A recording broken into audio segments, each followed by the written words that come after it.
afternoon, everyone. It is September 1st, 2024, and got some very interesting content for you today. I'm going to start off playing a couple songs while folks are joining the chat and while I'm putting out the final notifications, and we're going to get started in just a minute or two. So let's listen to a couple songs here and get everybody logged in.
Good morning, everyone, and good afternoon to those of you further east than I am. It's nice to see you.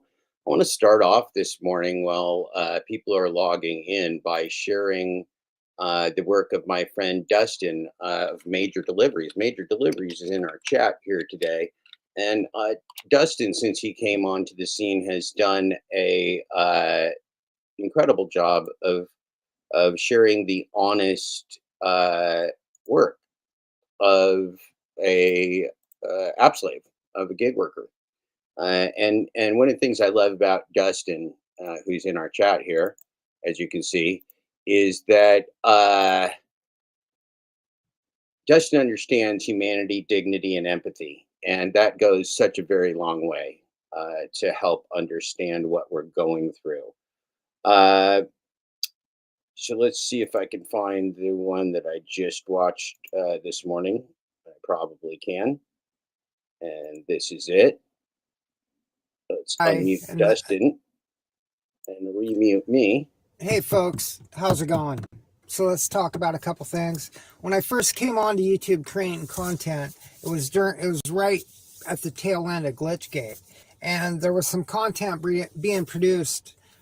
Jeff Thomas Black was producing content on AI and the effects on humanity, and at the time that was a little beyond me, but I totally understand it now.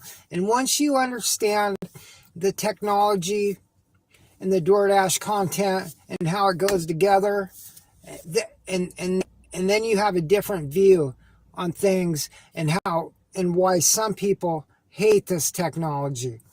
So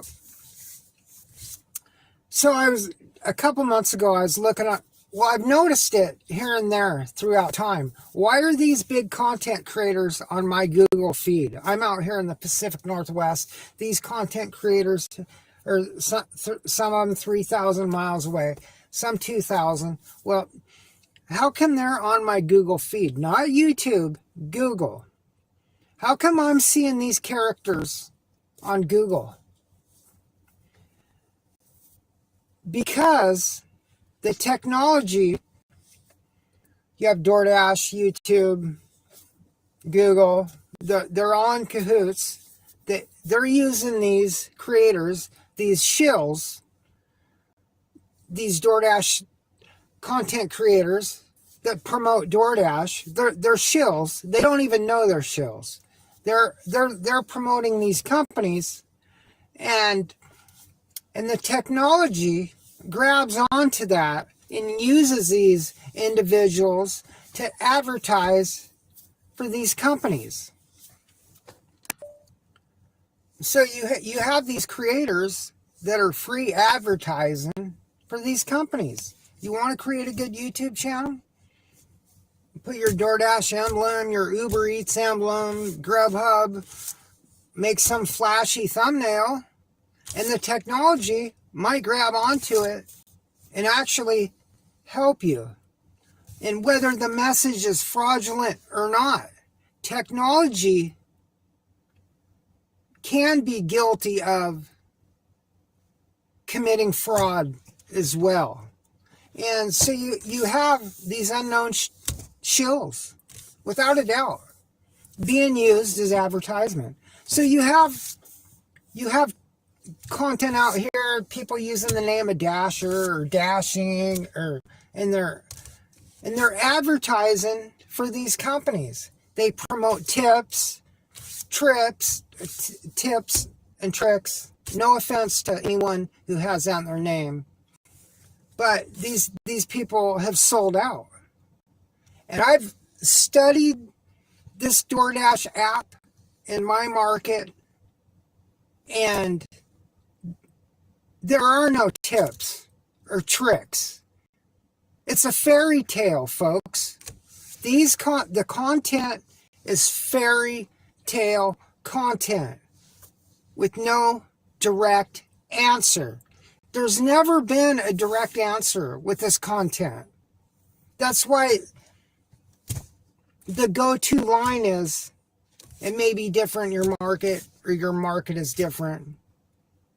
There's never been a direct answer. So it's fairy tale, it's deception, maybe. It can lead people down a road of believing things that don't exist. I've learned this market, tips and tricks in this market. Could it be considered fraud? I don't know, but it's fairy tale. It don't exist to me. All these things we've been told, have your acceptance rate between 85 and 95, or a better customer rating than the next driver, you'll get bigger orders. Nobody knows for fact. And what I know in this market is, and I've said it in my previous videos, and I'm saying it now, it's a $20 an hour dash time rolling average. The first 2 weeks of this month, I averaged out at $21 an hour dash time at the end of every week, the first 2 weeks. The last 2 weeks, ending today, 19 last week, $19 an hour dash time last week. This week, $19 an hour dash time. So you got 2 weeks at 21, 2 weeks at 19. There's your $20 average. So I'm not a hater. I use these apps. I use DoorDash. I know what it is. I know these technology companies, they use these shills unknowingly. These shills, they advertise freely for these companies unknowingly because they're into creating content and subscribership. You have to ask yourself how much technology has had an effect on growing some of these YouTube channels. And these companies are watching out here. They're watching YouTube, and they prove that by deactivating one of the top content creators. There's your proof. So these companies knowingly promote sometimes fraudulent behavior. So it's obvious to me when you see these top DoorDash content creators land on your Google search that it's benefiting these companies. And there's some good content creators out here that have a good, honest message, but they might not get the push because it don't benefit these tech companies. So DoorDash tips and tricks is a fairy tale in my market, and a lot of these people have unknowingly sold out to technology. And some people hate technology because it's corruption is what it is. And you have content creators out here that got thousands of videos and only have a couple hundred, a few hundred subscribers because they do call out BS and show a side of it that these companies don't like. So, but yeah, the system's corrupt, the technology's corrupt, and that's going to do it, folks.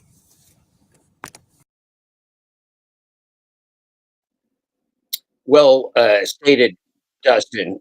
Well stated, my friend. So that's Dustin with Major Deliveries.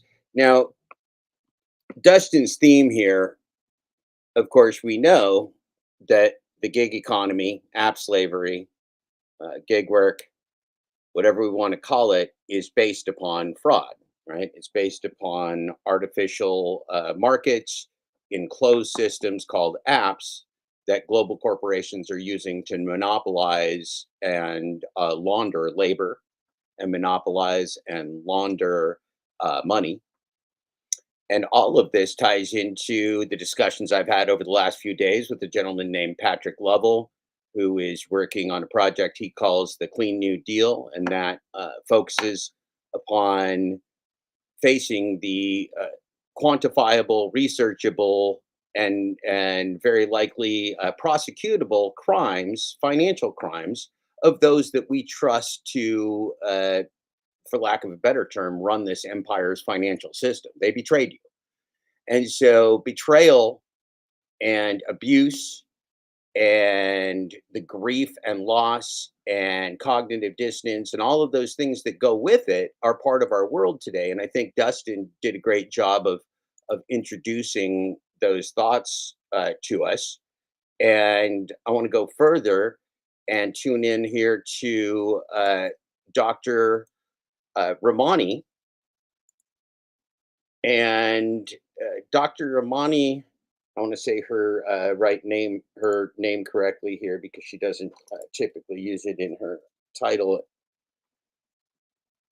It's Dr. Ramani Durvasula. Dr. Ramani Durvasula. And Dr. Ramani Durvasula's work is on narcissistic abuse. And narcissistic abuse has ramifications and symptoms and manifests in an individual. That narcissistic abuse can also have ramifications and symptoms and manifest in a society and with a group ego, not just an individual ego. And a group ego, which can be realized by cults or groupthink or turning off our critical thinking ability and accepting the consensus or manufactured consensus of others, that is a great danger, and it traps us as the slaves of an empire, as the wage slaves of an empire at the very least, if not worse. It traps us in a place where we are confused and we're in grief, and it makes it very hard to take right direct action in this present moment today, which is the only time we really have to do anything. And so I think Dr. Ramani's work and all of the terminology around that really can help us understand where we are and where we have to recover. So I was watching this video of hers this morning in my daily research that I do, and I think that this will benefit you, and we can use it as a platform to talk. So I'm going to add Dr. Ramani's video in here, and it's a short one that she's done. She has so very many online. She's been doing this. I believe she's on a book tour in London, England at the moment. And I've shared some of her work previously. You may have seen it, but this is a great introduction here, and I'm going to just go through this step by step, and we will take a look at what she's saying, and I'll apply it to what we're experiencing today as victims of what I call narcissistic empire abuse. Right? What's happening to us, our shared experience of grief and loss and confusion and anxiety and fear and all of these things, and our hopes for the future and our dreams for people that we might support in upcoming elections and in political scenarios. All of those things are tied into this grief. Well, thank you, Sam. That's nice of you to say. One of the greatest things that's come out of this long project, you guys probably know, I've been working on the book called Full Dashclosure for what, 2.5 years now, actually 4, I guess, if you're counting my work as an app slave, my 5,521 deliveries, if you're counting as an app slave in the global gig economy, corporate cabal, and fraud. So that taught me what I needed to know firsthand about what's going on here. And again, applying that and knowing all of you and knowing the struggles that the people really doing the work in this economy, right? And the gig economy, remember, that doesn't exist. It's just the economy. We have one big economy. The gig economy is just a little microcosm of fraud perpetrated upon the willing and most vulnerable victims in the world. That's us. We're both vulnerable and very willing because we want to survive. That's what we want. That's the basics of what we want. Is we want to survive with our family with a basic amount of dignity and safety, and get through our days without rampant anxiety, fear, and the things that can literally just take us down and kill us, which is a lack of housing, a lack of food, a lack of medical care, and a lack of society can kill us. We are primates. We are not meant to survive as lone wolves in the wilderness. We don't do well like that, mentally or physically. We need a society. We need a culture. We need our people. We need our families. I hear so many times, before we jump into Dr. Ramani, I hear so many times people expressing embarrassment about the fact that they're co-housing with family members, or co-housing in multi-generational housing, or in all different kinds of living circumstances today. Shame is part of narcissistic abuse. That shame that you're feeling as a failure of the empire, it's not you. It is not you. It was never you. Because I know you. I know that all you want to do is work and have dignity and provide for your family. I know that being houseless and being unemployed and struggling financially is harder every single day just to get through than any paying job could ever be. Right? This is the lie. This is the gaslighting. This is the monstrosity that is America, an empire, which is not a capitalist economy. It is not any kind of economy other than an economy uh, brokered by organized criminals, ever warring, murderous bankers, and greedy billionaire oligarchs who have reduced us and diminished our lives into being tools for their playground of the rich and famous. And that's what narcissistic abuse does. It diminishes the humanity of those receiving the abuse, diminishes the humanity, diminishes their individuality, diminishes their autonomy. All of those things are happening to you through surveillance, right? I was telling Patrick Lovell of the Clean New Deal and the Con, the producer that I've been working with and talking with over the last few days about his work and mine.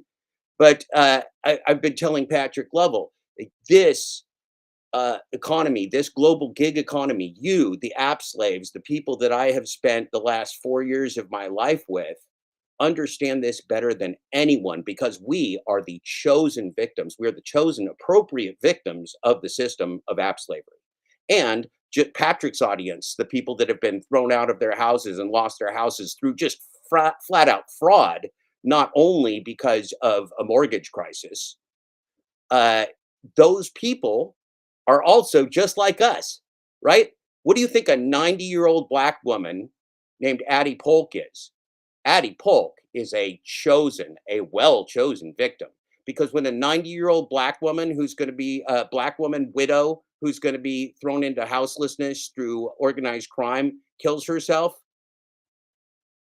how much do you think society feels the loss of a 90-year-old who's been out of the workforce forever and is of a class and a person and of an economic status that she had no value to the empire? Well, she had value to me. She had value to Patrick. She had a lot of value to her church and her friends and her family and her community. But she didn't have any value to the organized criminals that were willing to destroy her life, to throw her into the street as a 90-year-old widow. And the sheriff's department, you want to talk about qualified immunity? Your local sheriff's department, who is willing to enforce orders to toss a 90-year-old woman out on the street in homelessness. Who the hell would take that job? If somebody said, "Hey, Jeff, will you go muscle a 90-year-old woman out of her house and into the street to die?" I would say, no, I will not take that job. Not for any amount of money will I do what you're asking me to do. But they do it. Why do they do it? What are they defending? What are these people defending that put on a sheriff's uniform and are willing to toss my friend Brian C. of DoorDash Sucks out of his house if the court says so? or me out of my house if the court says so, or you out of your house if the court says so. Because this is the problem with the world of oligarchs and billionaires. They can steal the land right out from under your feet, and they'll do it. They've done it already. Patrick, my friend Patrick Lovell, did a whole $6.5 million budgeted 5-part series called The Con on it. I did a Substack post on it yesterday. Here, what the hell? I'll show it to you. Share this tab instead. So there you go. Whoop, that's not the view of it we want to look at. We want to look at the not the stats. We want to look at the we want to look at story.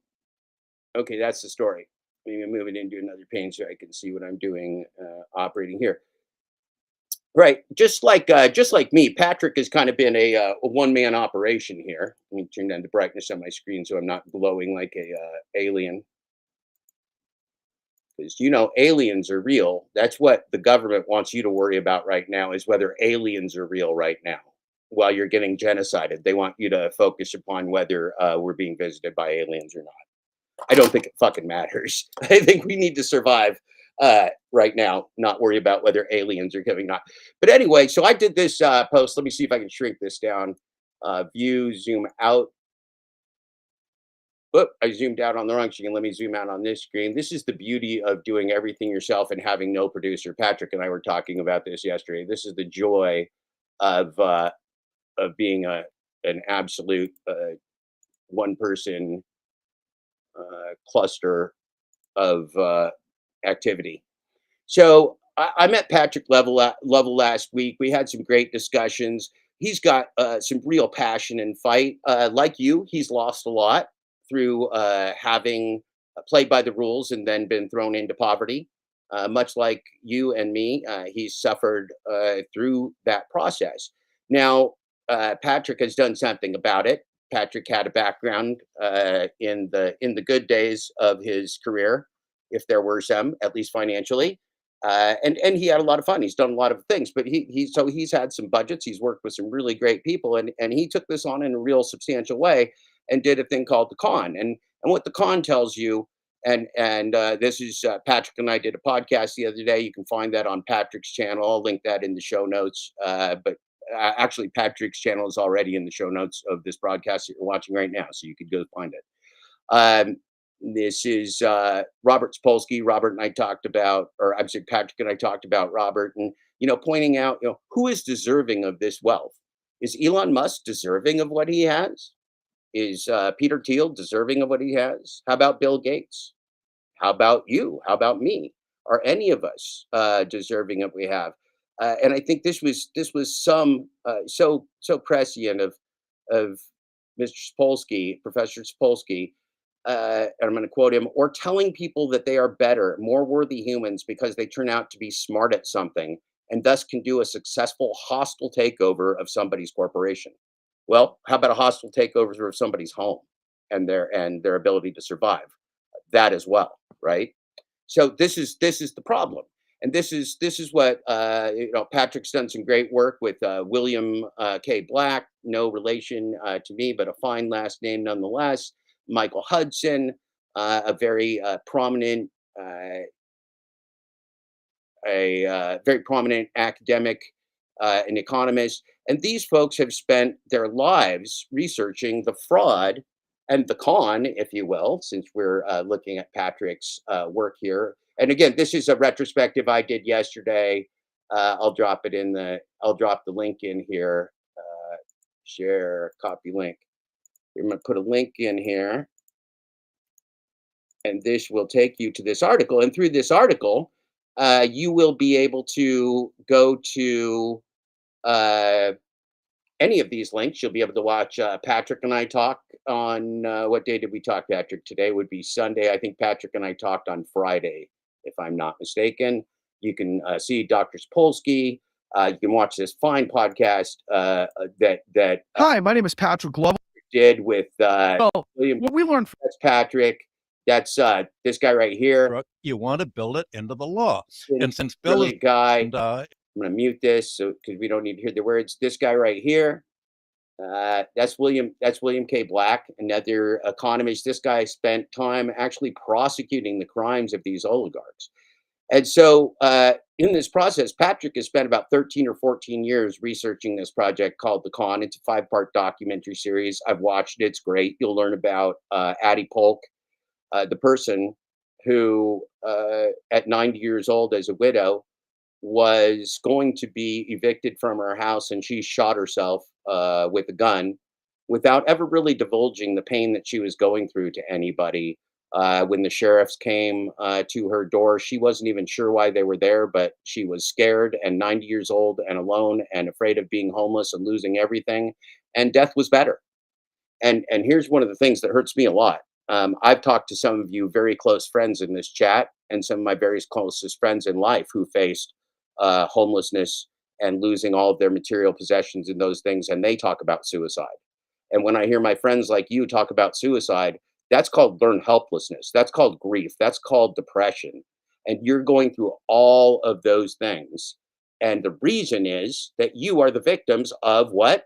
Of a con. Why? Because we were all sold a lie. Nice job, Patrick, in spelling it out. One of the things Patrick does very well is to broadly spell out the details of criminology. Now, as Patrick said, William K. Black is a gentleman who spent his career in white collar criminology and financial criminology. So there's a lot of research done here. But again, another great corollary to the gig economy, we've got Brian, our friend from DoorDash Sucks, and from Good Timing Brian, DoorDash Gig Economy Police. We've got Brian in here. So Brian has done similar research over the last 10 plus years and has brought that to people freely. I've done this research and wrote the book and did all of this work freely because, like Patrick, what we want is to share the truth with our community. It's not about attempting to profit off each other. We're not in that game. I'm never going to profit off you. You're never going to profit off me. Patrick's never going to profit off me. Our profit, if we ever see any, is going to be survival. That's how we're going to win, is if we survive. If our children grow up to live their full natural lifespans, that's going to be what profit looks like. Now, the profit that Sam Altman of OpenAI and Elon Musk and your various presidential candidates and politicians, scumbags around the world who are lying to you and perpetrating genocide upon you at this very moment, they are going to try to keep you distracted with aliens and the future and everything else, except for the fact that they are lying to you and that the America that you sold was, in the nice words of my friend Patrick, a con, the con. So I told Patrick about the story of Mellis. Robert, my good friend Robert Reese here, who's in the chat, was in the chat when I read O'Mellis and cried almost uncontrollably in attempting to do so. And I put this in the link that you see above as well. I'm going to pin it here in the chat if I can find it. You can find all of these links again in my Substack that is free for you to go read and or subscribe to if you choose to.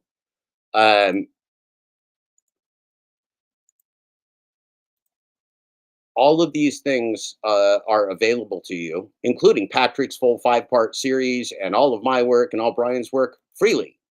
It's not because we don't want to survive monetarily, because we really very much do. It's because we can only survive together. We can only survive if all of us survive. There will not be a circumstance in which some of us get through this and the others don't. We're going to suffer the same fate, and we're going to experience the same fate. Hopefully, we could take the suffering maybe down a notch. Anyway, so there's a link here. If you click on it, magic things happen. You can share this tab instead, and you'll get the whole short story of O'Mellis, which is only 4 pages long, but will make you cry, and that has tremendous value because you'll be in the present moment, feeling your human feelings and crying for the loss of the lie that we were sold. And that's where Patrick and I had this passionate talk yesterday, is that there's grief and loss that we're experiencing because of this lie. We've been told this fairy tale our whole lives, and now we're experiencing the betrayal of a nation politicians and a system that was supposed to value us as citizens and show us dignified work and an American dream. None of that is happening. None of that is happening, and none of that will happen without you. You are not going to be gifted that from the oligarchs and governments that are perpetrating your genocide and World War III as we speak. You're not going to get it from them. You're going to get it from yourself. So let's jump to Dr. Ramani on that note. And I'm going to let her just kind of start off. She's going to start us off slow, but I'll pause this and we're going to talk about this intermittently as we go through this. I'm going to take every single one of those terms that I put in the thumbnail and that I listed off to you, and I'm going to list them off again because I want you to listen for them. You can play a drinking game if you want to. If you're on the East Coast, it's even Sunday. You can play the afternoon drinking game when you hear these words. So we're going to look at trauma bonding. That's what we're going on through right now, right? We are trauma bonding. Make no mistake about it. This little gathering that we're having here today, Sunday, is trauma bonding. Dr. Ramani does some great work. Thank you, Star Dummians. Nice to see you. So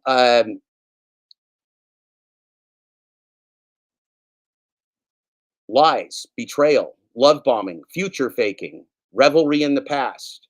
You ever hear of MAGA? Well, that's called revelry in the past, and that's an illusion too. Hoovering, scapegoating, cognitive dissonance, learned helplessness, moral injury, confusion, gaslighting, grief, fear, anxiety, depression, suicidal ideation, and addiction. Does that sound like the problems that you're reading about in the media or hearing about no matter where you go today? It does. It sounds a lot like that. So let's start off with Dr. Ramani. Let her talk a second, organize my thoughts, and then we'll start kind of breaking this down as she goes through it.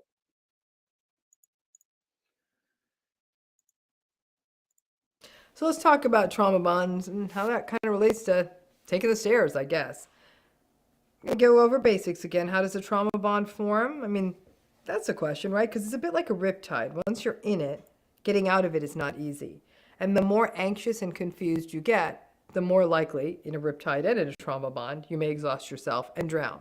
Again, pretty similar. And a riptide, like a trauma bond, sneaks up on you. I prefer to think about trauma bonding in two ways: what happens in childhood and what happens in adulthood. For many folks who have had to navigate narcissistic relationships, it all began in childhood. One or maybe both narcissistic parents or other primary caregivers were the issue. And these trauma bonds that start in childhood have much deeper origins in attachment, survival, and safety. There's less rationality here and more primal survival at play. A child needs to find something to attach, someone to attach onto, to at least one caregiving figure. Okay, so let's tie this to a nation, nationalism, to an empire, to a religion, to a cult, to a political party, any of these social systems and structures that bond us together. Those systems have the ability, just like parental figures, to use that authority and to use that power imbalance to abuse us. And that's what we have in a parental system. So when people first experience narcissistic abuse, it can be with a parent that is not focused on that child as an individuated human being, as somebody who is distinct, right? Just because I love college football doesn't mean that if I have a son, he's going to want to throw the football with me. That might not be who my child ends out to be. Now, as a parent, I could either accept that or I could force my child, who doesn't really care about throwing footballs, to do what I did when I was a kid, because damn it, I insist on throwing footballs. Well, that would not be very focused as a parent upon a child's interest. Maybe my child is more interested in music or something else besides sports. Yeah, nobody listens to me. Nobody listens to me, Star Dummians. But that's the beauty of being me. That's the beauty of being independent, is that when nobody listens to me, I can speak the truth. The people that are getting paid so that you listen to them are lying to you. And so there's a catch-22 here. There's a catch-22 here. And Major, our friend, introduced us to that starting off, is that the people, and Patrick Lovell talks about this too, the people that are thrown into your face as the examples of virtue and humanity are the last people that you can actually replicate in your own life. Your own life has nothing to do with the reality TV that you're being shown. And remember, reality TV was always anything but reality. Reality TV is a dramatization, a representation of a reality that doesn't really exist. It's right. So that's okay. But this is the great thing, is that we don't need people to listen to us because we've got opinions, because everybody has opinions. What we need are facts and understanding and consciousness in the present moment, because my opinions are irrelevant to your life. They're relevant to my life at some level, because most of what I am was created in the 56-year-old chemical process of creating whatever the fuck you're looking at on the screen right now, right? So my free will is within a paradigm of my experiences all the way back to when I was in my mother's womb, and my childhood, and how my parents raised me, and how they felt about my life when I was successful, and how about they felt about my life when I was an economic failure, like you. Like, this is the failure club, right? This is profound stuff, because if we're a failure club, what do we have? We have the trauma of failure. What are we doing? We're trauma bonding. What is the name of Dr. Ramani's video here? The trauma bonding stairs. So we're going to climb the trauma bonding stairs together. But I want to tie in this idea with you, of the idea that just like parents or a significant other or a boss or a system, a church, a cult, whatever you want, anybody with a power imbalance and trust has the ability to betray, lie, gaslight, and use you and your being, your present moment being, for other purposes besides your benefit. And that's what's happening here. And so there's a coming to grips with this. Imagine the scenario that uh, you have a 6-year-old and an 8-year-old kid, and you've spent 6 and 8 years telling them about Santa Claus and the miracles of Christmas and Jesus, and then the day before Christmas, you tell them, "Okay, time out, kids. Everything I told you about religion and Santa Claus, those were just a whole bunch of fairy tales. The real deal is that, the American empire is falling apart, and this is just a commercial enterprise which has no meaning today, and everything about it is wrong and awful, and we're not going to celebrate Christmas anymore. There is no Santa Claus. I've lost my belief and faith in religion, and we're just going to do Christmas as a commercial holiday." You would have some really traumatized 6 and 8-year-old kids. And this is like when I met you and came into the gig economy to tell you that DoorDash was not a real market, and you're not in a real world scenario. You're being used as a human avatar. Just like in Uber and Lyft, you're being used as a human avatar. Those aren't real markets in the real world. And you have to, Dustin talked about that. You have to accept that. You have to accept that reality is completely different in every way, shape, or form from what you believed as a fair, just, open, real world market. It's anything but. It is scripted for you, to use you, to shut your brain down, and to turn you into a mindless drone who is enslaved at the minimum cost, approaching zero, to a global corporation. It is pure evil. One of the greatest evils I've seen in humanity. What Patrick Lovell has discovered with the big with the con and the financial fraud and $71 trillion of government and banking and finance fraud. Well, that's one of the greatest in humanity too. I think app slavery and the use of AI and technology within these slave phone devices is certainly one of the greatest travesties in human history as well. We can have competing human travesties. That's why we're trauma bonding. Let's get back to Dr. Ramani here. And to feel safe, right? And those things can get thwarted in a family of origin system characterized by narcissism. The child then becomes a sort of prospector, finding the tiny little flecks of good in a sea of not good, so they can maintain a healthy schema of a parent to attach onto. And the child will also maintain control in this situation by blaming themselves and taking responsibility for mistakes that were really not mistakes, so they can try to be better. And then the child can believe, if I fix myself, then things will be better. This sets into place a complex set of justifications and rationalizations and attempts to be better. If you took what she just said and you inserted gig worker, app slave, or wage slave into any of those statements, it would all be just as true. Everything that she's saying is that there is a system in place, in power, that is cruelly and cynically and cravenly there to exploit. And once you realize that, again, this illusion that you've been sold of a president and government that has your best interests in heart, of American exceptionalism, of a benevolent empire that's the shining city on the hill for the world, that's a force for peace and good in the world.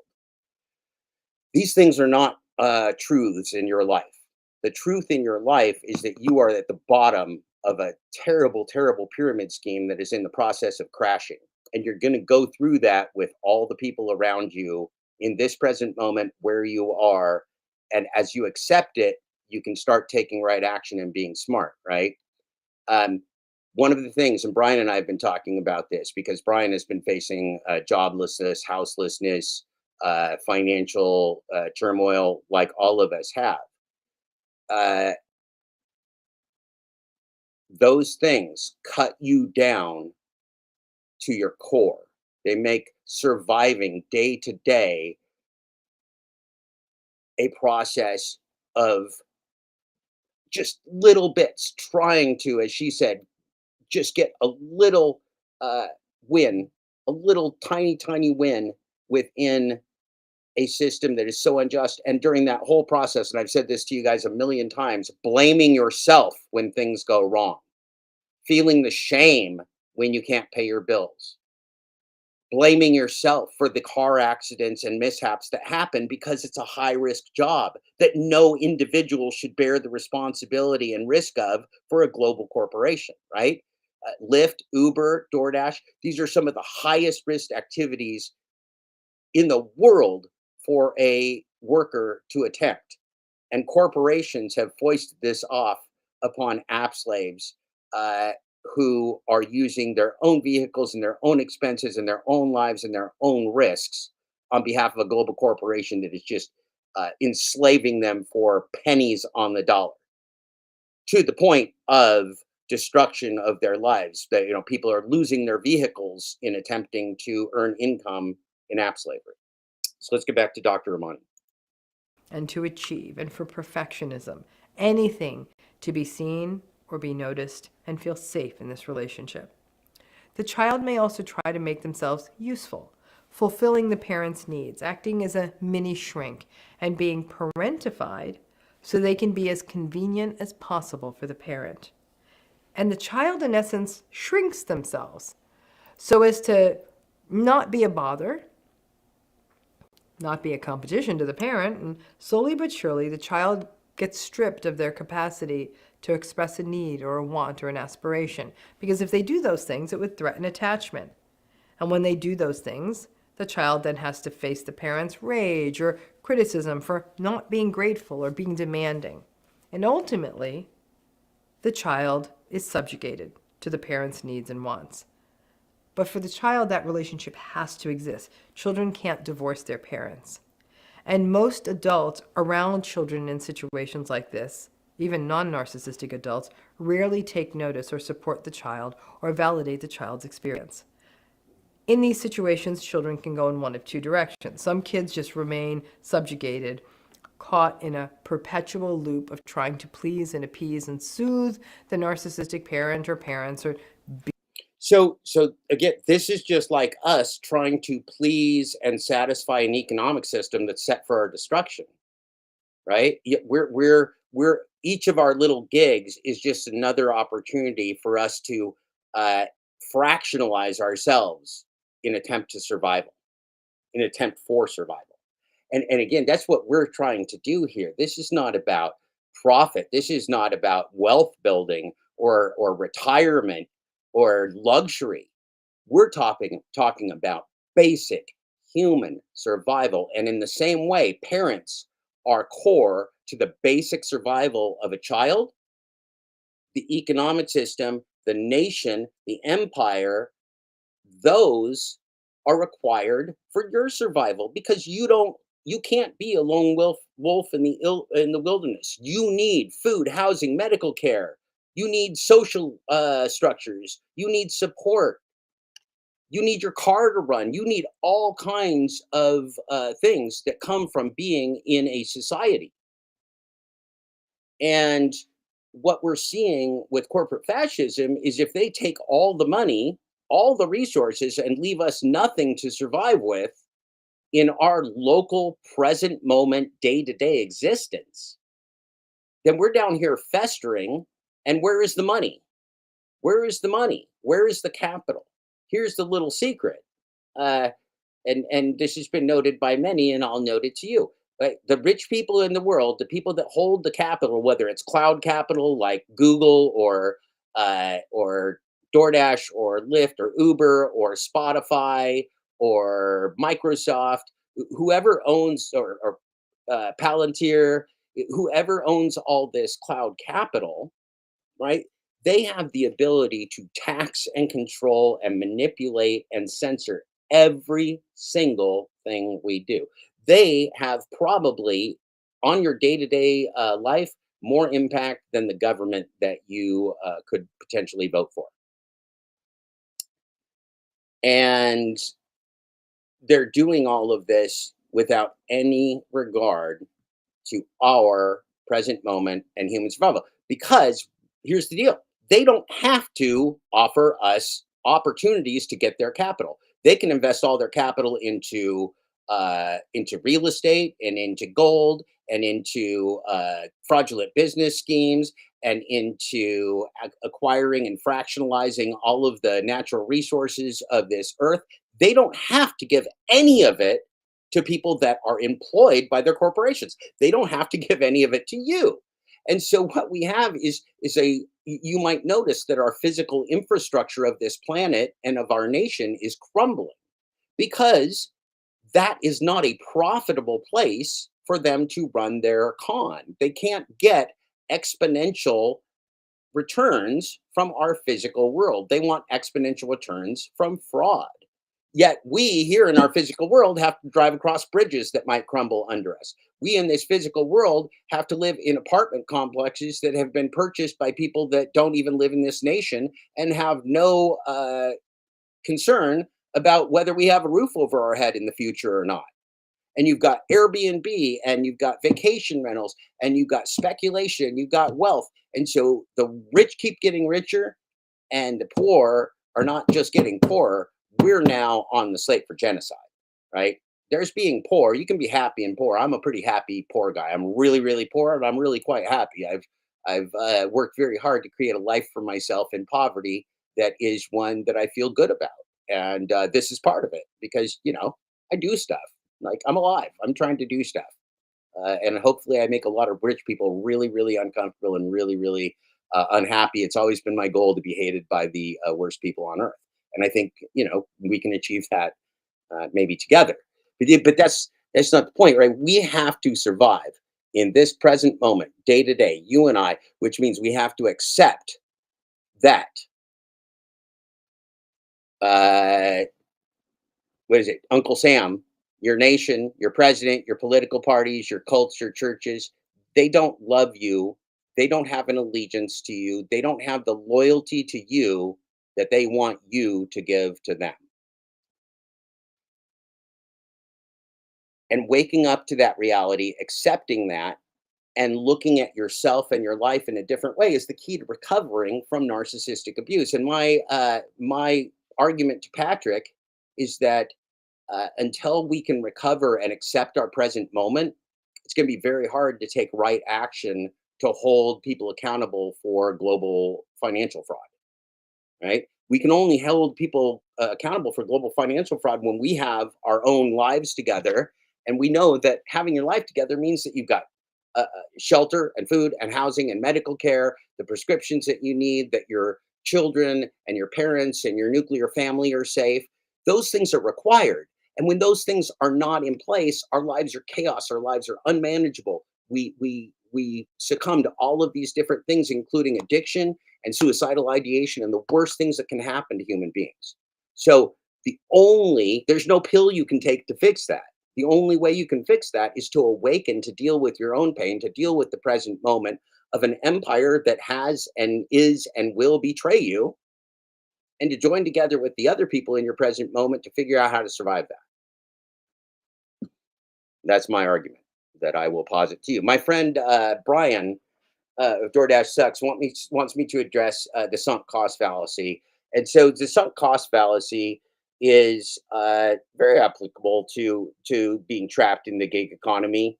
Um, Once we do something, once we invest our time in something, like let's say that you spend a month looking for a W-2 job, and after a month, this job is finally going to hire you, and you go to the orientation, and you realize, like a lot of the alleged W-2 jobs out there, that this is a pretty sketchy place that is not going to treat employees well and is a scam.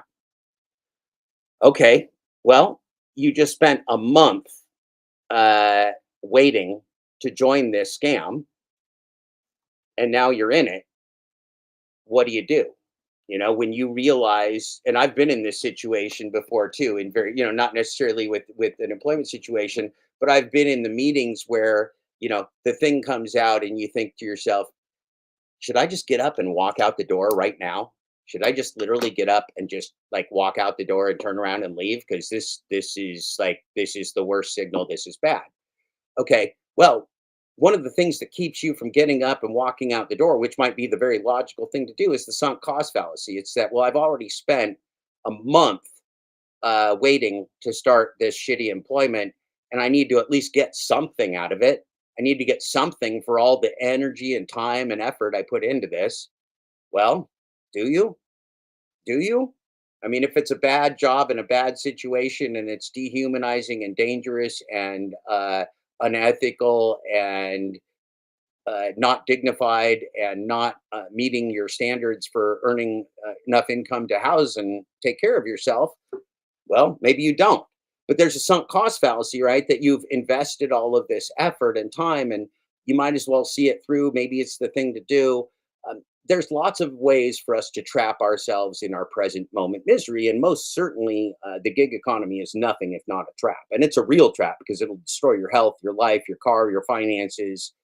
It is the road to hell for most people. There's a few people.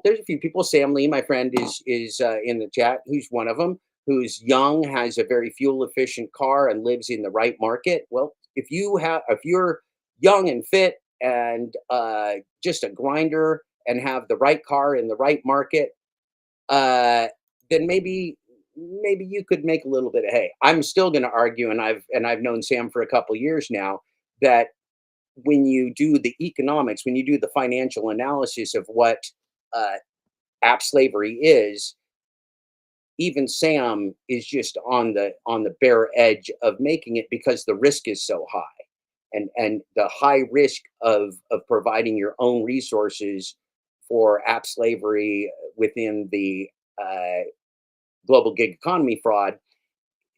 The opportunity to earn money is so marginal, it can almost never recover the risk. Nevertheless, there are people in the right market with the right car, with the right energy and the right age and whatever, that can make it happen.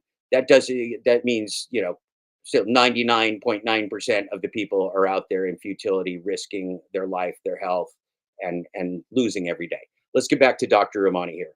I'm going to try and let her go a little bit longer, but I want to make sure and tie this stuff in with you. So when she's talking about parents, when she's talking about relationships, when she's talking about these relationships of different power differentials, think about the empire, think about the nation, think about these political parties, think about the lies and the future tripping and the past revelry and all of the things that people sell you to keep you trapped where you are today in a system where you can't support yourself, which is gaslighting, right? You can't crack my arm open and shake it and money doesn't fall out.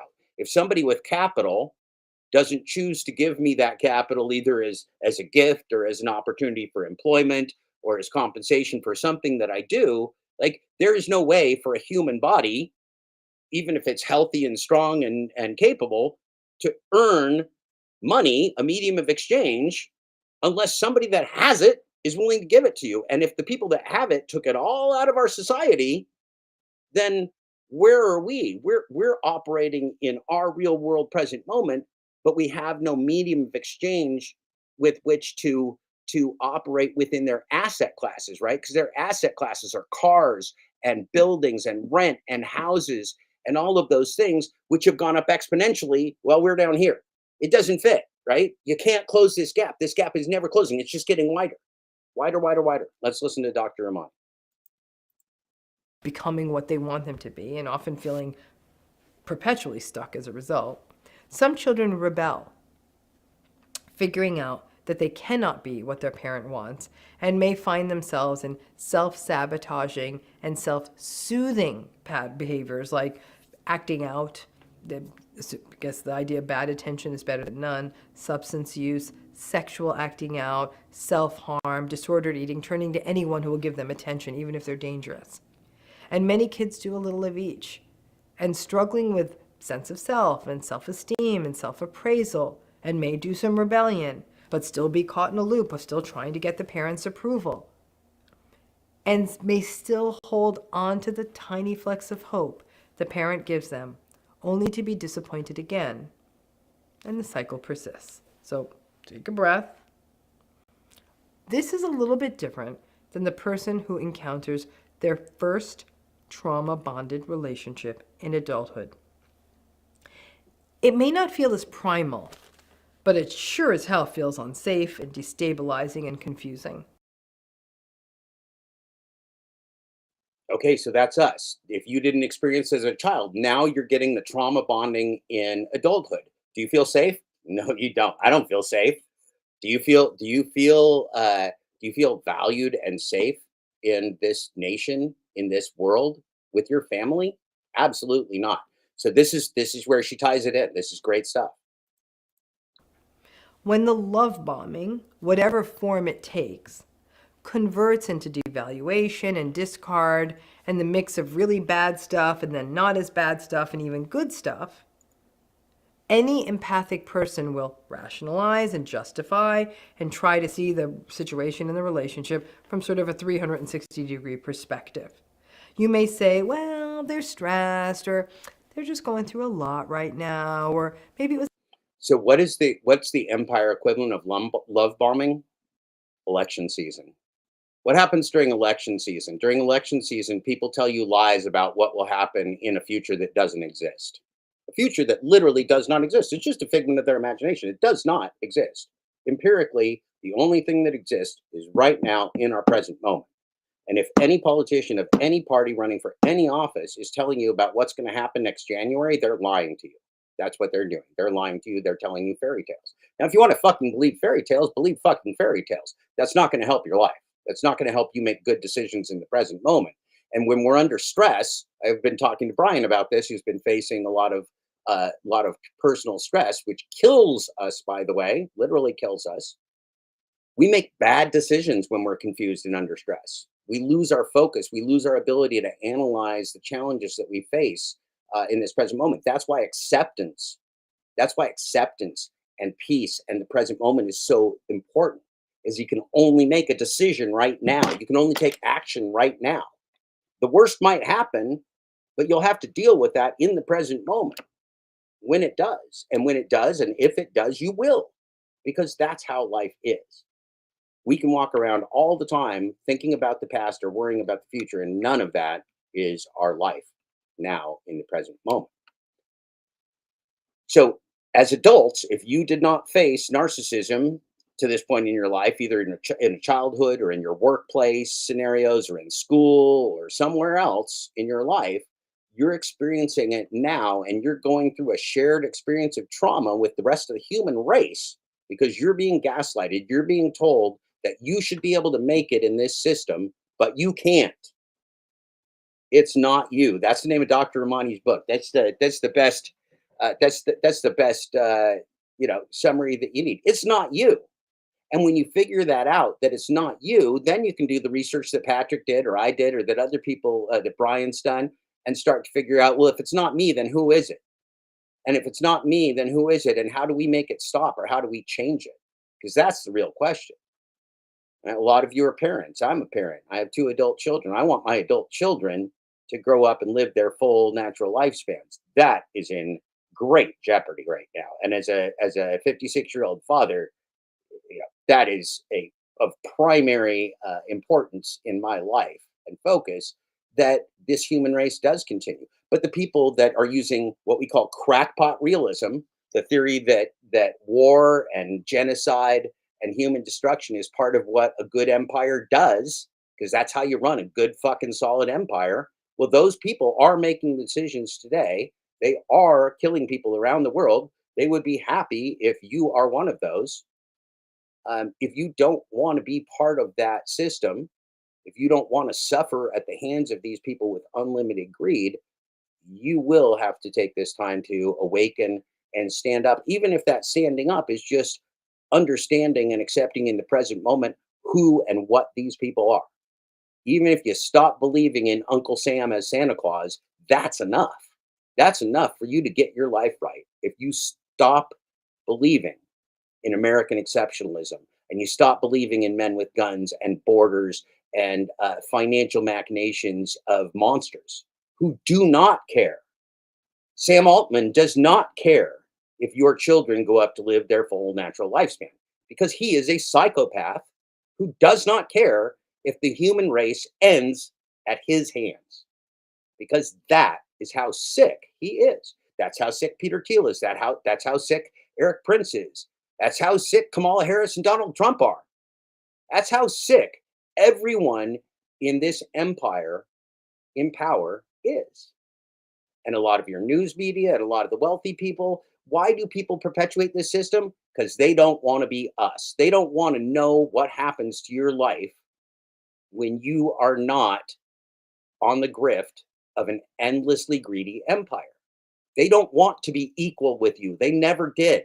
They don't want to be equal with you. They don't want you and them to have equal rights. They want to dominate you, own you, enslave you, monitor you, and surveil you at all times.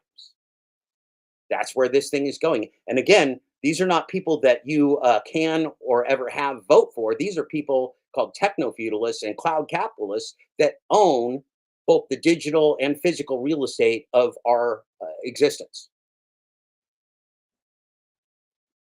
How do you opt out of their world? Well, that's a big question. That's the big question we all need to ask. I'm not going to try and answer that right now, even though I've got ideas. Let's get back to Dr. Ramani. Was a misunderstanding, or oh, they do sometimes help out and cook dinner, or but they don't really mean it, or they just sort of feel insecure right now, and you may be pulled in 2 directions. There are reasons and even things that happen in the relationship that might leave you wanting it to work, right? This person may have future faked you, and you may want to believe the thing that they're faking you about. You've been gaslighted, so you actually do think you're to blame for a lot of what's going wrong. Other people may think that this narcissistic person in your life is a nice person, so it's going to confuse you further. And you find yourself in a relationship where you are ruminating, confused, anxious, hypervigilant, angry, but also afraid at the thought of it ending. And if they do end it, you may find yourself wishing you could have it back, even though you know it's good that it's over.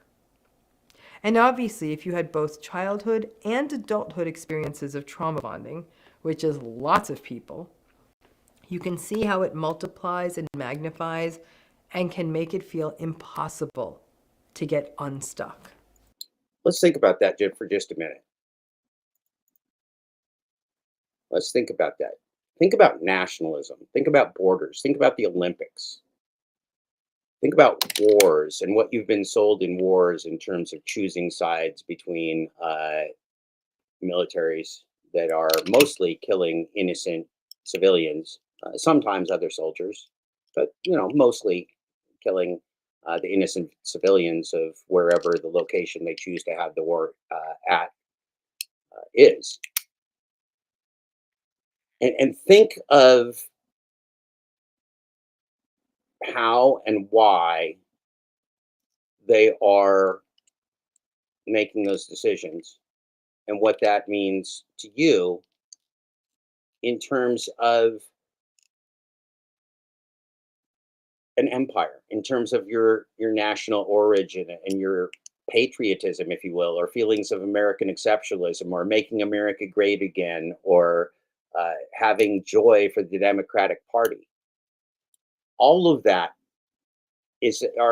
all of that combined is just the narrative of an empire that you and I and others don't yet know how to live without. We cannot imagine a world in which the US dollar and American exceptionalism doesn't dominate the propaganda that we're fed every day.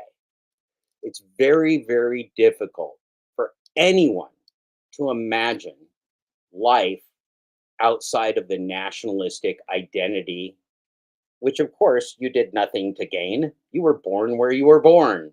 You were born to whom you were born to, in the place and time you were born. And so these borders and identities and human migration and all these things, these are all products of meticulous propaganda to create a nation of people that will go along with monstrous lies, organized crime, genocide, and the destruction of the world because they believe. Belief is a tremendously powerful thing, but thoughts and beliefs are just products of thinking, which is mostly illusion. So think of those things when she's talking about, just like you can't say, well, I didn't have parents. You can't say I wasn't born in America or in the state of Oregon or in a westernized empire culture, right? Because that's where we are. Is there truth in that existence that we've been sold? No, there isn't. And that's really, really hard news to take. Just like it's hard news to take that DoorDash and Uber and Lyft aren't real markets and real employment. They're scams. They're AI-run scams upon mostly you, also consumers, and then, of course, the full economy of the earth in terms of monopolies and control. Because that's what this is about. This is about the people with money and power controlling you in all things that you do. And how do they do that? They got to do it through your head. They're not here. Whoever owns your apartment complex, they can't throw you out. They need the local sheriff to do it. They need you to throw yourself out. They need you to believe you're a failure. They need you to blame yourself and feel the shame of being a failure in their empire. They need you to believe that it's you, that you are the problem, you have the shame. America is good, and if you were a good American, you'd be living the American dream. Those are lies.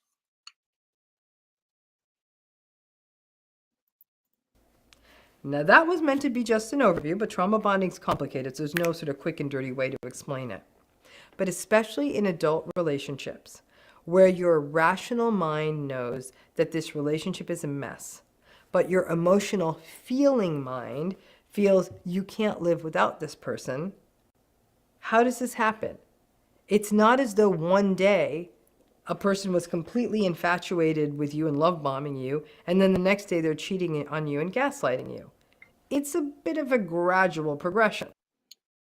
Right? So they're talking to you about elections and joy, while you're on a 10-month job search. They're talking to you about joy and elections and next year and how they're going to do something about housing in 2026 when you're looking at trying to survive the month of September. They're lying to you about peace when the very administration that they're in is waging war around the world, right? This is why when you feel grief and confusion every day, this is why. This is called moral injury. And I'm going to start getting to that list of words in a minute, where we're going to go through and we're going to tie every single one of those words to what you're experiencing in the world today. You are being gaslit. You are the victim of narcissistic empire abuse and the narcissistic people that rise to power in this empire. That is you. You got to accept it. You got to learn from it. And then you can start talking to Patrick or other people, me and other people that maybe have some ideas about how you can move forward in the present moment. But none of that matters unless you go through the process of understanding it and accepting it personally. There is no substitute. That's also the key to personal awakening and getting through the emotional and a lot of times physical, because same thing, pain of poverty and loss and grief and all of those things. And by the way, all of those psychological aspects manifest in our human body too. All of those things, anxiety and grief and fear and loss, those are killers. That's what's going to kill you. You're going to drop dead from the stress of living in poverty. And we are. Our lifespans are going down while the lifespans of the rich and famous are going up. And the best way to view these processes is think of them as steps or stairs. I think it prefers just to think of them as steps or stairs that are going down. A step is flat for a little while, and then it drops significantly, and then it's flat for a while, and then it drops, right? That right there, folks, is the trauma-bonded relationship. It runs normally for a while, whatever normal may be in one of these relationships. Normal may simply be someone not screaming or cheating or cursing or being mean. So in our case, normal might be a good couple weeks on the job, or a good couple weeks of app slavery, or getting rent paid for 3 months in a row. Like we can get by, we can get our head just above water and get a gulp of air before we sink back down in the poverty again. And so we keep getting these glimpses and these hopes of sustainability when it's not there. But what is inevitable in these relationships is that something goes wrong. The flat normal period plummets. And now you're lower on the staircase. And again, it may stay flat for a while because the narcissistic person may give you a pseudo apology, or because you choose to let it go because you aren't ready for the relationship to end. Or they have an election and they tell you you can vote for hope and change. You can vote for joy. You can vote for you can vote for a great 2025 project. You can vote for these things. These are all lies. You can't vote for any of those things. You can't vote for peace. You can't vote for safety from the police officers and sheriffs that will kill you and or throw you out of your house with qualified immunity. You can't vote for the financial system not to be robbing you of trillions of dollars of wealth and putting you into houselessness while it balloons up the housing market into unaffordable ranges. You can't vote for any of those things. This is a really tough position we're in. This is where I've written before. This is called the meta crisis. This is the confluence, the joining of financial crises and social crises and governmental crises, and the end of long multi-generational Ponzi schemes of Western empires and colonialism. This is the end, because the whole world, despite American exceptionalism, the whole world does not think like us, and there's only somewhere around 300 and something million of us. There's a whole lot of other people, and there's a big world, and there's a lot of weapons in it, and a lot of crazy people, and unfortunately, the people making decisions for your empire here in the West or in the United States, they're crazy people. They're narcissists. They're what you call crackpot realists, right? And again, crackpot realism is this idea that the government is in charge of you, that the wealthy people own the power and the money, and that war and poverty and genocide are part of a good colonial empire. That's how this shit's progressing. That's how it's always been. That's how it's progressing today. Now, what we've gotten to with technology, what we've raised to with technology, like Daniel Schmachtenberger of the Consilience Project tells you, or I've told you many times, we're hitting boundaries, right? We're hitting the boundaries of just our societal existence. We're hitting the boundaries of planetary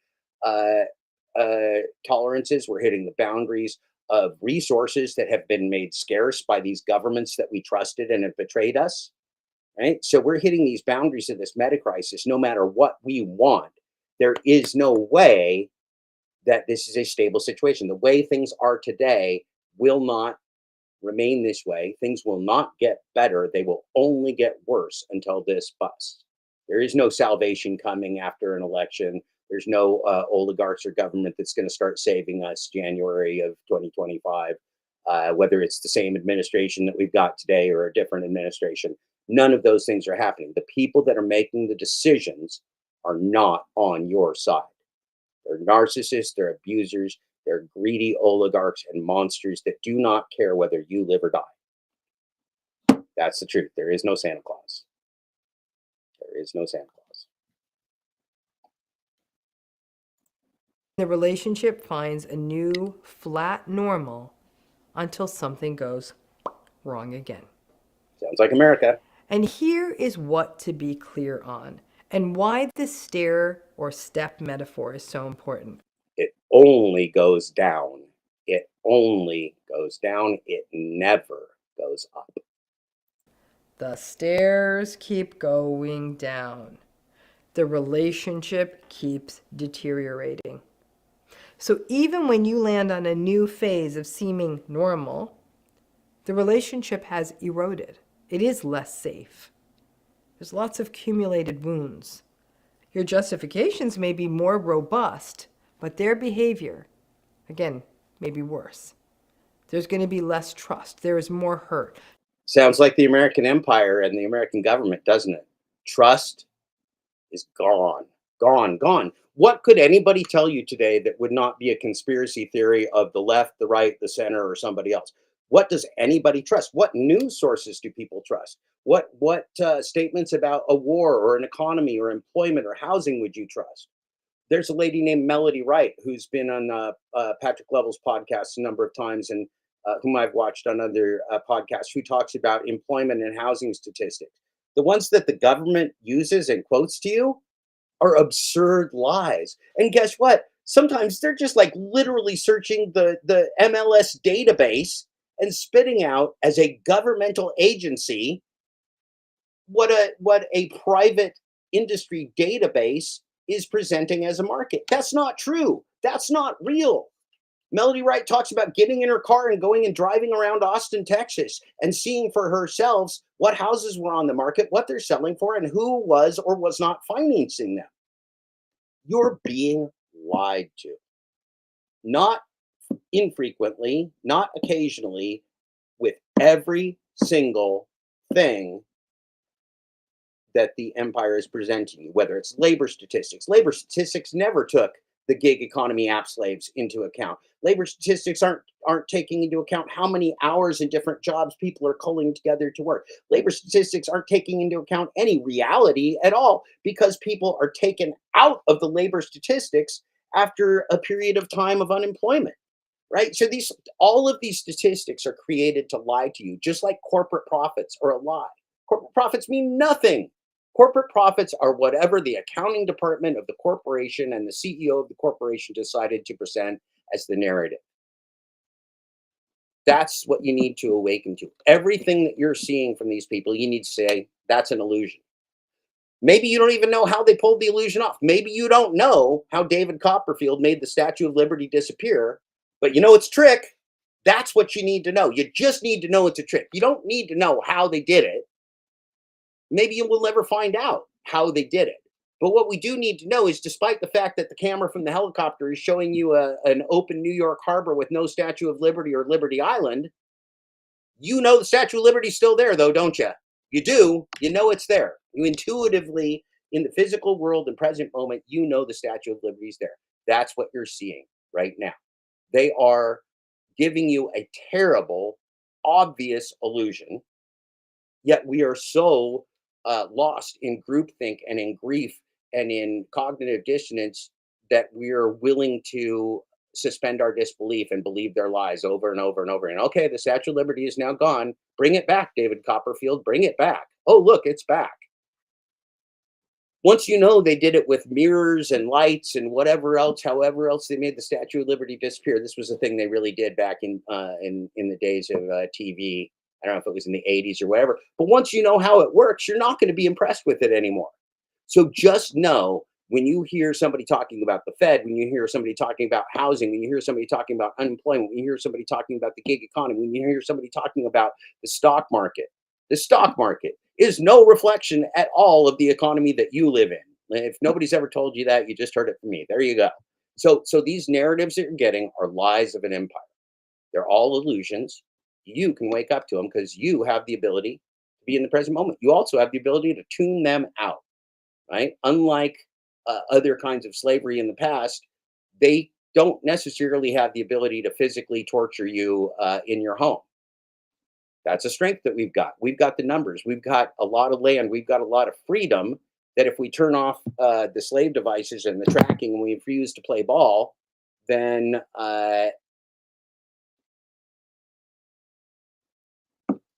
we've got a shot. We've got a shot. We can take their power away if we don't give them our labor and don't give them our attention and we don't give them our resources for them to use against us. Let's go back to Dr. Ramani. I obviously have done an absolutely terrible job of keeping this under an hour. We're an hour and 33 minutes, but I'd like to get this wrapped up relatively soon. There's so much to think about here, and we'll talk more about this. This is everything. This is everything. Until you accept the present moment, until you accept what's going on in the world and start making the best decisions for you on a daily basis and knowing the truth and reality, you can't take the best actions for yourself. And that's what we got to do, is take the best actions for ourselves. I don't even know what those are. Today, in this present moment, the best action I could take for myself and for you was to share this information with you. So that's what I'm doing. After I'm done with this, I'm going to go on a 2-hour, 6-mile walk. That's the best thing I can do. Then I'm going to do some writing. Then maybe I'll talk to some of my collaborators about how we take the next step forward. But that's what I can do today.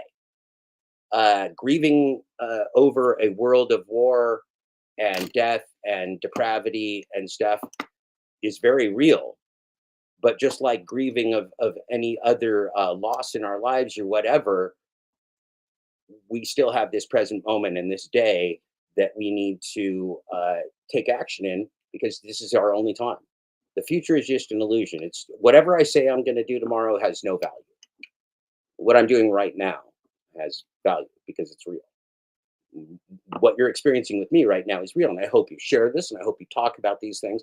And I hope you help your children and your friends and your family to awaken, because that is the key to getting past this horrible social turmoil and grief and cognitive dissonance and loss and depression and everything that we're facing. After that, well, will economic and physical and housing problems improve? Yeah, I think together we can improve those things, because those are part of our local physical world that the Saudi Arabian Empire or the President of the United States, whoever, they're not here. They're not here. They live in their fantasy world where they're making things happen. We don't know how and why they make the decisions they do, but they make those. We empower them to do that. We empower them to do that because we trusted them. Do we trust them still? I should hope not. And when they lose our trust, when they lose our faith in their fake political parties and lies about the future and past, then we start to gain the power back of being aware and awake in the present moment. And awakening is humanity's only chance to fight back against this tyranny. Awakening is the only opportunity we have, because the people in power, the people with the technology and the cloud capital and the militaries,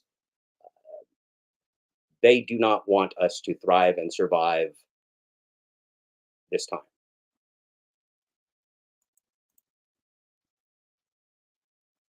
You may now be angrier at yourself for staying and also confused about leaving and also blaming yourself more. But the trauma bonding may also magnify, because just as you dropped a level and the relationship is worse, the return to what feels like that flat normal, even though it's definitely worse than the prior step, it can leave you feeling more stuck. The greatest analogy.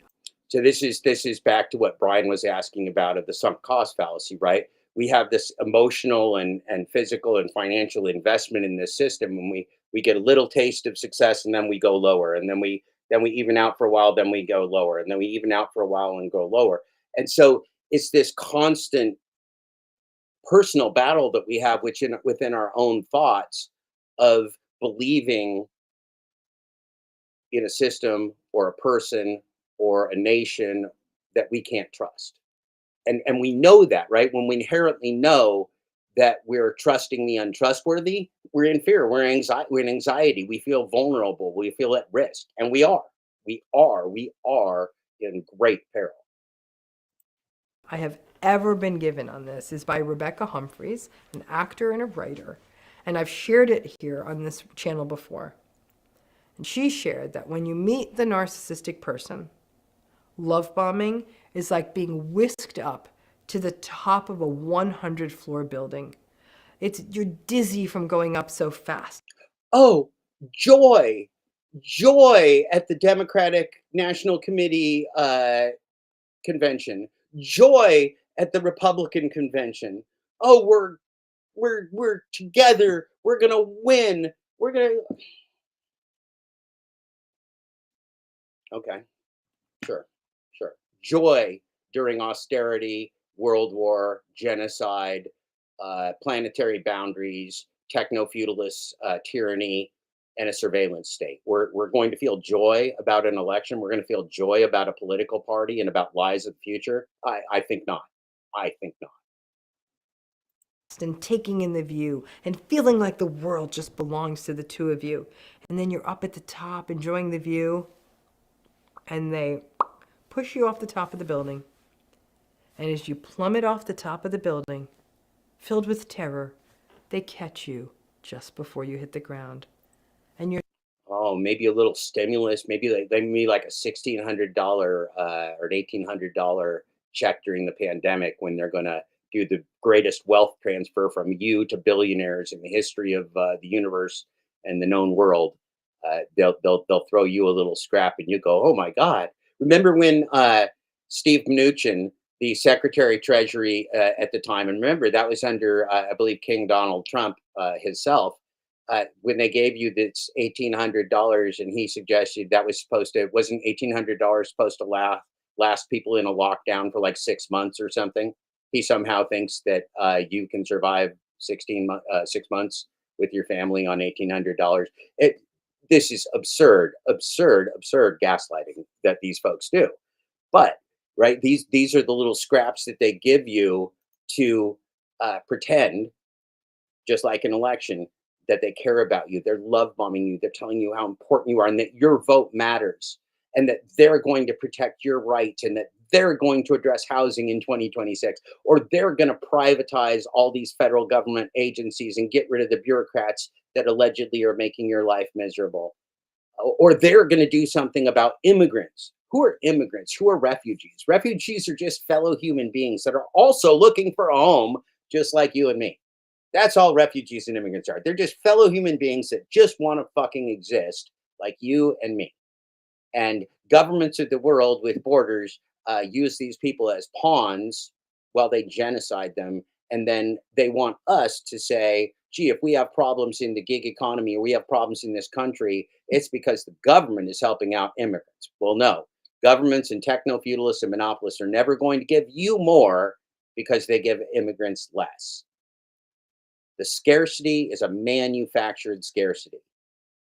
The rivalry that you, the proletariat, the wage slave, the gig app slave, the rivalry that you feel with immigrants is purely an illusion and a narrative of bad thinking. And they're being scapegoated. They're being used as your victim so that you don't look at the government and the corporations that are screwing you to death, literally to death. You're so grateful to them for saving your life that you forget that they're the reason you fell. And they say things like, of course I'd. Everybody forgets already what kind of a president Donald Trump was. The people that are supporting him now forget that he was the architect of a lot of things they speak out against now. Just like the people supporting Harris and Waltz forget that Harris is part of the current administration, which is war pigging and destroying our planet. So is there hope in political parties and political liars? I wish, but nobody cares what I wish for. No one cares what you wish for. That's just our thinking. That's just our little private thinking and fantasy world. What's the real world? The real world is a system that's unsurvivable for us right now, today, in this present moment. And we better start taking action right now, today, in this present moment. If you want to live, if you want your kids to survive, you're going to have to start taking action today in this present moment. You're going to have to start teaching your kids to awaken from this techno-feudalist hell that we have. You don't want them to think the Statue of Liberty is really gone when it's sitting right there in New York Harbor. You don't want them to buy into this illusion. It's going to make them a very vulnerable person as this world falls apart, which it is most certainly doing in our meta crisis. Catch you. You were just a little careless up there and you tripped. And you believe them. Because after all, they caught you. And that's how it begins. They are both your abuser and your rescuer. And frankly, your blamer. So many people feel foolish when they are in a trauma-bonded situation, as though somehow they should be strong enough to see the mess that it is and leave, or afraid about how will they live without the narcissist. What if they change for the next person? And over time, you may even become secretive about how badly the relationship is going and not tell friends or family who can't understand why you keep complaining or are confused and why don't you just do something? Because it's not simple or easy. And attachment and hope are powerful things, and they confuse the hell out of us. But trust me, this is a staircase that keeps going down, and heaven knows how deep this thing goes. So be sure to have some validating spaces so you don't get lost as that staircase climbs lower and lower. And yes, it is a steep climb back up, but you are strong enough to do it. And those of you who watch this song, I'm going to share a little nightmare I had once, because it's kind of long ago, inspiration for the video, and then something else happened. So I had a nightmare about 6 or 7 months ago. And in the nightmare, I was going down to what was going to be like a job, like a research job. And I was going down all these switchbacks, but they were steps, like it was a trail, like you'd hike on. But there were steps. There were very clearly steps. And I'm going down further and further and further. And then the thing bottomed out. It was like dirt floor. And then I opened the door. And I'm going into this place, and there's no windows, and it's kind of low ceiling. I'm actually pretty claustrophobic. And I was like, wait a minute. Are you telling me that to get anything I need, I have to go up all that again? And the people are like, yeah, like that's how this works. You know, and I have to stay down here for long periods of time, but the only way to see the light to be open and things, I'd have to go all the way back up. And in the dream, I was like, oh, hell no. And I have a bad leg, so I started to climb back up. So the dream was sort of prophetic. Maybe it was sort of the healthy part of me saying, no, no, no, no, no, you're not staying down here. Either way, gave birth to this video. And more than anything, I hope you can catch yourself before you take those stairs all the way down to the bottom. Thanks again. Well, thank you to Dr. Ramani, who shared her content with us. There's a lot of good content on YouTube, on her YouTube channel, and a lot of good content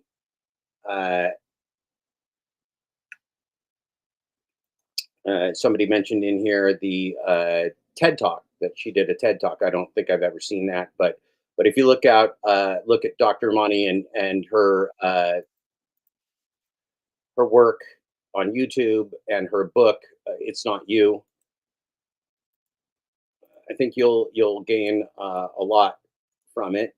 Putting a link in there I just about pushed end stream instead of pushing send on Dr. Ramani's video, which is right there. That's the link to Dr. Ramani's video. So let's go through the terms real fast as we wrap this up today. What is the, let's see, we have a question here. There's many ways to work around your dependency on income. Basically, look back to the Great Depression, which greatly affects our current state. Well, that's absolutely true. So, what is somebody made the point? One of the biggest ideological tools of the government is money, right? So, money is a medium of exchange. It has no intrinsic value, meaning it's not gonna. You can't put money over your head to keep you dry and warm. You can't eat it. The best you could possibly do is maybe burn it for fuel. And so, what about precious metals? What about gold and silver and diamonds, or precious anything? Well, that's not money either. That's also a medium of exchange. Those things may be more tangible than a fiat currency, and a fiat currency is just a currency created by a nation, not backed with a hard physical asset or a precious metal. So these things may be more tangible, but they're still just mediums of exchange. Now, can a society operate without mediums of exchange? Absolutely, they can. There are many societies that have operated quite well without mediums of exchange, with barter and social systems in which people collaborate for survival. Now, money, why could it be the root of all evil if it is? And I think we could make a fair case that that it is. The challenge with money is that money can be hoarded, and that money has become both power and through a law or a ruling called Citizens United, even free speech. Money is considered speech of corporations. Now, what's the problem with that? Corporations are not human. Corporations are literally legal constructs, and not only are they not human or inhuman, they are inhumane. Corporations are designed to protect rich humans from poor humans by using poor humans and all of our resources with impunity and socializing the negative externalities. All the bad things that happen, those come back on our society, but corporations don't pay for those either. So this whole system is set up. The money, the voting, the social system, the mortgages, the finance, the banking is set up to enslave you. This is not a free country. This is not a capitalist country. We are not safe in this illusion any longer, and that's the reason to wake up. Is that even if you were comfortable in the illusion or safe in the illusion at one time, you're not safe anymore. And unless you wake up, that illusion is just going to keep taking you further and further and further down the staircase to rock bottom, because narcissists only go one way. Abusers only go one way. They might throw you a bone to level you out for a little while, but it's only going down. There is no backup. There is no way back up. When has, in your time, in the last 15, 20 years of your economic life, when have you seen things trending up for you? It's trending up for rich people, for the stock market, for cloud capital, for artificial intelligence, for financial shenanigans and mortgages and the real estate market, because that's all fake. That's all a manufactured system designed to get you to comply with their monetary policy, their enslavement policy, their bankers' war policy, their military industrial complex, their prison industrial complex, their injustice system, their selective enforcement. Right? If all these rich people are doing crimes, why aren't they prosecuted? Well, that's the question you need to be asking. If all these people have done crimes to be where they are, why can't we prosecute them? Can we prosecute them? When can we prosecute them? How can we prosecute them?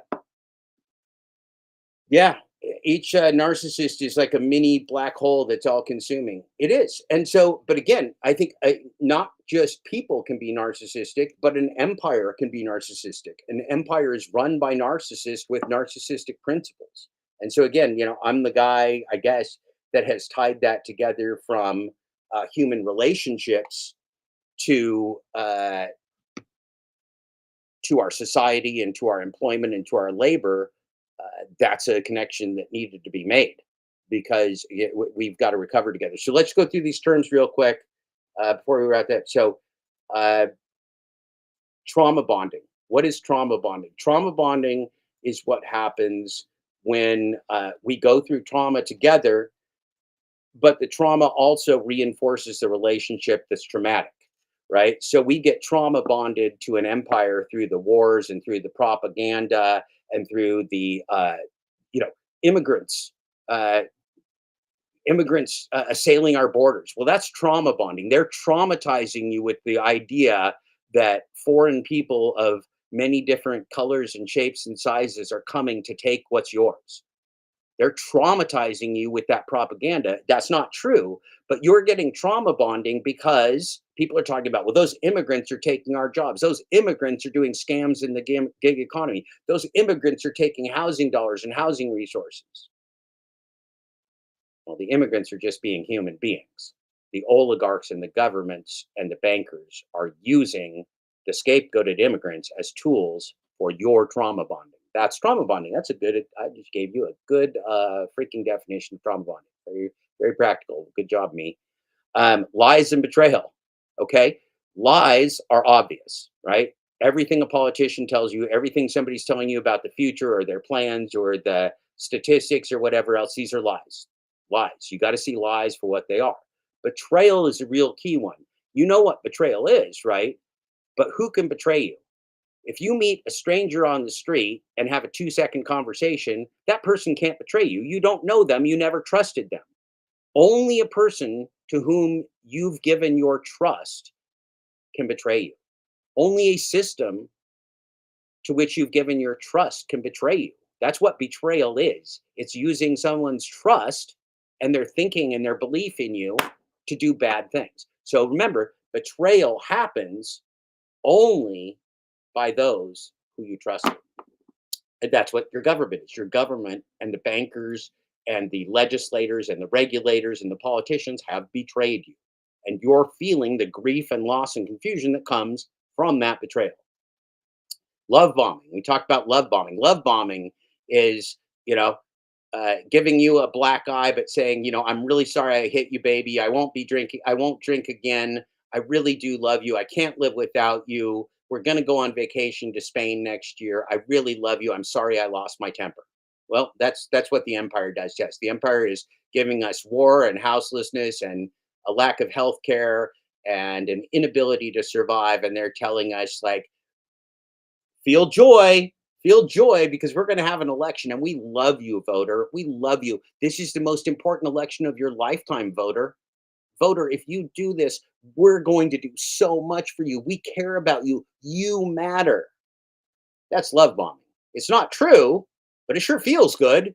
It sure feels good to have the people that are screwing you into oblivion pretend that that they care about you for a minute. Nothing good comes out from them, only darkness and all-consuming. Almost nothing. No, I think nothing is fair. Nothing is fair. So this is one of the basic tenets of morality, right? Is that the ends don't justify the means. We can't just be monstrous in our existence, in our present moment, because we want stuff, because we want to survive. It's great that I want to survive. That doesn't mean that my government can loot the Congo as a colonialist empire. That doesn't justify my survival and thriving in the American empire. Is not a justification for the raping and pillaging of other people's nations and resources under their feet. That's not okay. But this is what we've been sold, right? As a colonial empire, that the ends of this exceptional American empire and these virtuous leaders who care about freedom and justice around the world, they justify the means. We had to commit genocide in Iraq and Gaza and Vietnam and Afghanistan and Ukraine and Russia and everywhere else that we're waging war on. We had to do it. We had to do it. It was the best thing to do. It's what good people would do because they were standing up for your empire and freedoms and way of life. No, It's just not true. That just isn't true. They're using evil ends and they're justifying them with senseless means. It's just the antithesis of morality, antithesis of humanity. And anyone can see that. Anyone can see that the corporate incentives for endless exponential profit are in conflict with human survival. Anyone can see this. And anyone denying it is lying to your face and is a monster. Future faking. Well, elections are about future faking. You're going to get a whole bunch of promises about how much they're going to do for you in the future, and none of it's ever going to fucking happen. And even if some of it does happen, it has nothing to do with the future faking and the lies and promises. It's just stuff will happen in the future, and in the present moment, and stuff will always happen. But the people lying to you about futures that don't exist, that's future faking. Revelry of the past. What is MAGA? What is all of these things? What are all of these things, even imagining back to the times before our slave phones? That's revelry of the past. Now, we can learn from the past, but often like idealizing the past as the past was great, and if we can just get today to be as great as the past, it'll be wonderful. That's called revelry in the past. That's just another process of bad thinking. That's just another self or externally created narrative and illusion.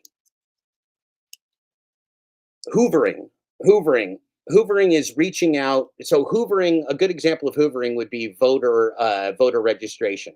A whole bunch of people go out there from the party and they knock on doors and they go, yeah, the Republican Party loves you, or the Democratic Party loves you, or Jill Stein, she loves you, and we're going to do this and she's going to do that and this.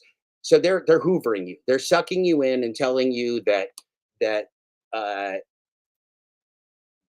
some type of future is going to be to your advantage. But that's hoovering. And so it's like a vacuum, like the vacuum hoover. They're sucking up your attention and your belief again so that they can betray you again. Because this is all about betrayal cycles. A narcissistic empire is going to betray you over and over and over. That's why it never goes down. It levels off, then you go down. Then it levels off, then you go down. Then it levels off, then you go down. It never goes up. It never gets better. The liars never start using truth. The people using injustice and war and murder will never flip the script and start being reasonable, humane people. The corporate system, the techno-feudalists will never, ever, ever, ever change to be on your side. That's part of acceptance, is accepting who they are, what they do, what their system is, and how it works for them and against you. Scapegoating. We talked about scapegoat. Scapegoating is choosing out some subset of information and using that as the blame focus for an entire system. It would be just as logical to scapegoat aliens from Mars as it would be to scapegoat immigrants from Mexico. They're just humans trying to survive. And if aliens from Mars came, they would be aliens trying to survive. But scapegoating them means nothing.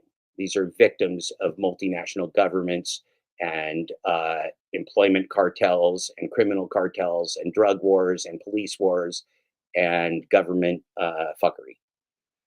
Cognitive dissonance. Cognitive dissonance is the difference between what we feel inside as the truth, what we're perceiving as the truth, and what we're being told. So if somebody tells me that unemployment is low in America and jobs are prevalent and available for people, I would be having severe cognitive dissonance because my experience personally is that is not true in my present moment and world. Because it's not true in my present moment and world. So I will get cognitive dissonance when I listen to propaganda that tells me that what I'm hearing, seeing, smelling, tasting is not what I'm hearing, seeing, smelling, and tasting. Learned helplessness. Learned helplessness is what we have when we get so beat down that we can't get up anymore. We simply get so beat down that we can't get up anymore. And so many of our fellow human beings are in logical learned helplessness.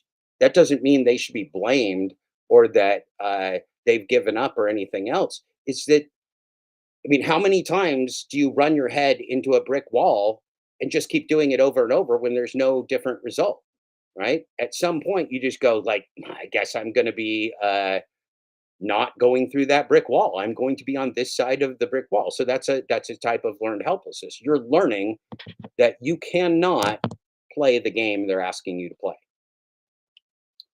Gaslighting. Gaslighting, again, is being told something that is in conflict with your present moment reality. Your present moment reality is this. And somebody that tells you that it's not, that it's your fault, that you could, should, would have done something differently, that you could, should, would do something differently in the future, that's gaslighting.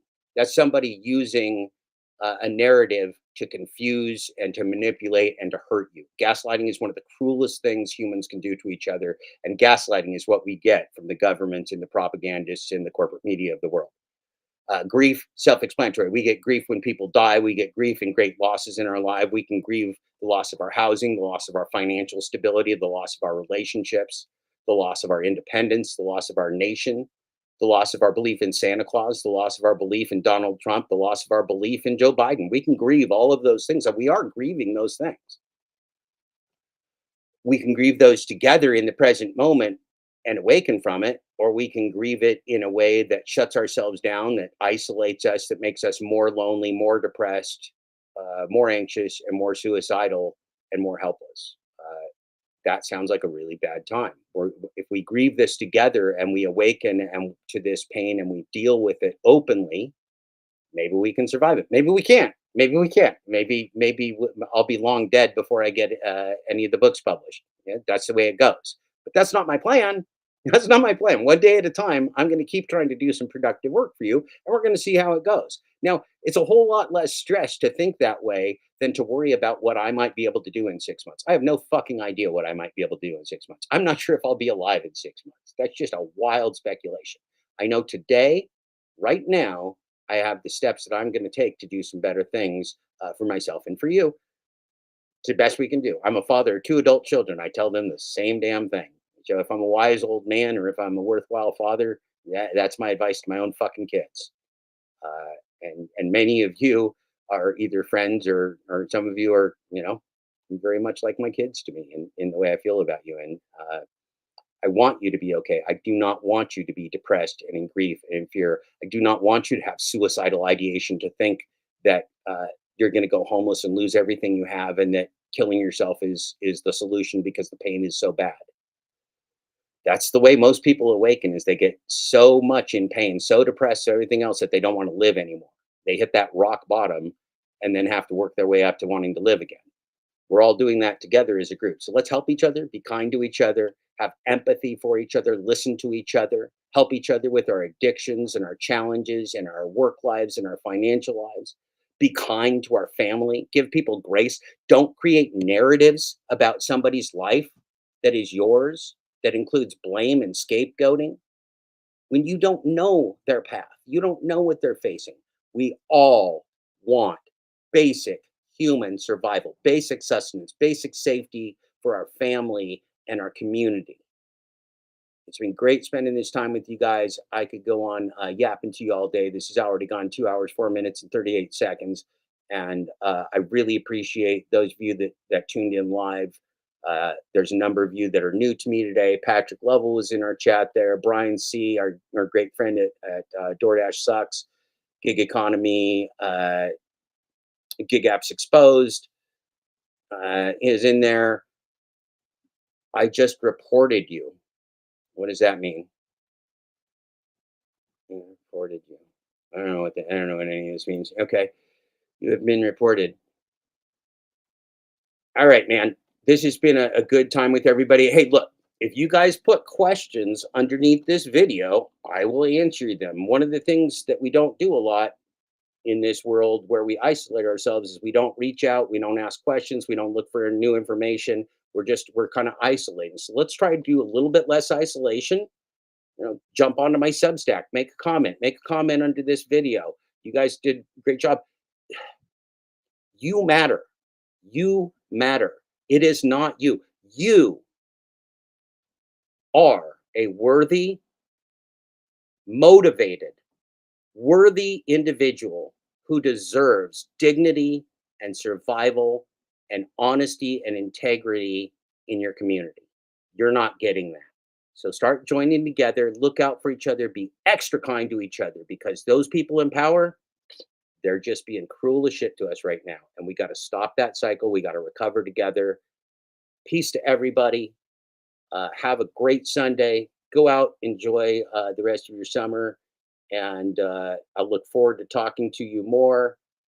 Am I back to posting on YouTube? No, I'm not back to anything. I literally take one day at a time. The reason that I'm talking to you today is that I woke up at 5 o'clock this morning and I've been doing research all morning. And when I watched Dr. Ramani's video, I realized that I needed to take this opportunity to communicate to you, to my new friend Patrick, to Brian, and to our community about what I'm thinking about with Dr. Ramani and narcissistic empire abuse, because I think it's so very important to your ability and my ability to continue to survive. So the only thing I'm planning is about the next 5 minutes. Let's see, after I'm going to go pee, and then I'm going to go take all the plums from my tree and do another round of making fresh prunes, drying plums, completely delicious, nature's candy. I'm going to go for a 2-hour walk by the river today. That's what's on my plate. Will I continue to be posting on YouTube? Probably, if I'm not dead, but we'll see, because today is today. I probably won't do any more posting today, but who knows? Tomorrow is tomorrow. Anyway, great seeing all of you. Please make comments. Please check out Patrick Lovell's work, Brian's work, and take care of yourselves. Take care of each other. I look forward to seeing you guys again soon. Thank you for your time and for your attention. And thank you. I have no relationship or personal correspondence with Dr. Ramani, but thank you, Dr. Ramani, and thank you, Dustin, of Major Deliveries, for sharing your content with us this morning. Greatly appreciated. Okay, everyone, have a wonderful Sunday.